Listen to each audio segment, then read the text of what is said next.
madaxweynaha jamhuuriyadda federaalka Soomaaliya mudane Maxamed Cabdullaahi Farmaajo iyo dhigiisa madaxweynaha dalka Jabuuti mudane Ismaaciil Cumar Gelle ayaa kulan miradhala waxa ay ku yeesheen madaxtooyada Soomaaliya. labada madaxweynaha ayaa waxa ay wada hadalkooda diiradda ku saareen iskaashiga labada dal, xoojinta xiriirka walaaltinimo ee ka dhaxeeya Soomaaliya iyo Jabuuti, iyo dagaalka ka dhanka ah ee lagu jiro dagaalyahanada ururka Al-Shabaab ee ka dagaalanta gudaha dalka Soomaaliya.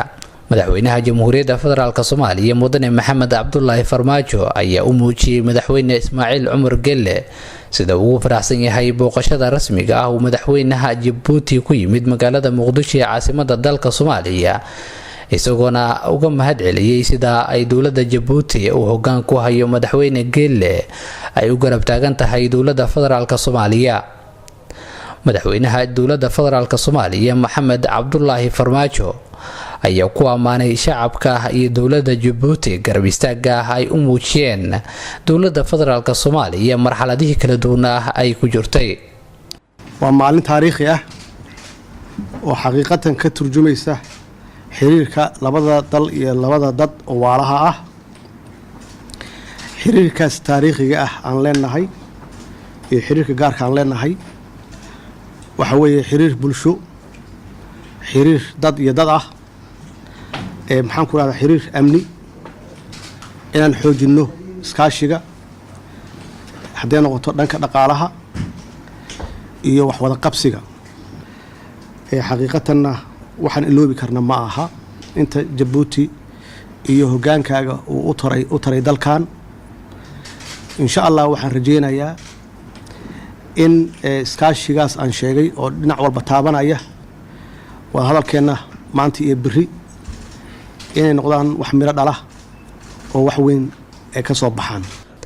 sidoo kale madaxweynaha dalka Jabuuti mudane Ismaaciil Cumar Gelle oo dhankiisa warbaahinta kula hadlay madaxtooyada Soomaaliya ayaa waxa uu uga mahadceliyay dowladda federaalka Soomaaliya sida diiran ay u soo dhaweeyeen shacabka Soomaaliyeed iyo madaxda dowladda federaalka Soomaaliya, isagoona sheegay in shacabka reer Jabuuti iyo dowladda uu majaraha hayo madaxweyne Ismaaciil Cumar Gelle ay ka go'an tahay sidii loo garab istaagi lahaa dowladda iyo shacabka Soomaaliyeed. dadweynaheenu waxa uu jecel yahay inaan iskaashiga aan sii biirino, waxa uu jecel yahay inaan wadaagno dhib iyo dheefba, waxa uu jecel yahay inaan isku duubnaano. anaguna waxaan fulinaynaa waxa uu dadweynaheenu leeyahay.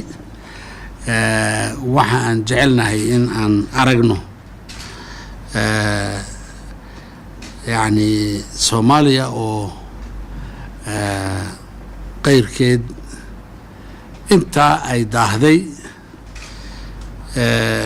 in ka badan inay qayrkeed dhaafto, in ay soo ceshato sharafteedii iyo karaamadeedii iyo raganimadeedii, in ay annagu waxaan ka dhiganaynaa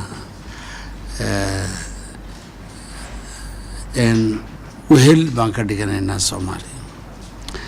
wehel bay noo tihiin, annaguna wehel baanayna. booqashada madaxweynaha dalka Jabuuti mudane Ismaaciil Cumar Gelle oo ku yimid magaalada Muqdisho ee caasimadda dalka Soomaaliya ayaa ka dhigan kor u qaadista xiriirka soo jireenka ah ee ka dhaxeeya Soomaaliya iyo Jabuuti, iyadoona ciidamo fara badan oo ka socda dowladda Jabuuti ay gudaha dalka Soomaaliya u joogaan nabad ilaalin, kuwa oo qayb ka ah howlgalka midowga Afrika ee AMISOM.